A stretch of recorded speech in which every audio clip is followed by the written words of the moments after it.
পরিস্থিতি ছিল, আর তাই সেই সময় সিদ্ধান্ত নেওয়া হয়েছিল যে কোনো উদ্বোধন অনুষ্ঠান ছাড়াই এই সেতুটি চালু করা হবে। আর সত্যিই তাই করা হয়েছিল।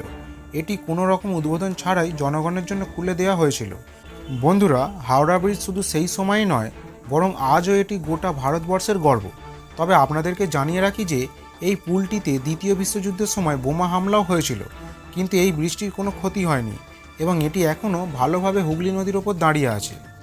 তবে শেষ করার আগে আপনাদেরকে জানিয়ে রাখি যে সেই সময় হাওড়া ব্রিজ তৈরিতে মোট 25 মিলিয়ন বা 2.5 কোটি টাকা খরচ হয়েছিল। হাওড়া ব্রিজের মোট দৈর্ঘ্য 705 মিটার এবং প্রস্থ 22 মিটার। ব্রিজটির উচ্চতা 82 মিটার, মানে প্রায় 28 তলা বাড়ির সমান।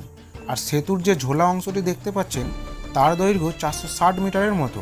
ভিডিওটি আপনাদের কেমন লাগলো কমেন্ট করে জানাতে ভুলবেন না।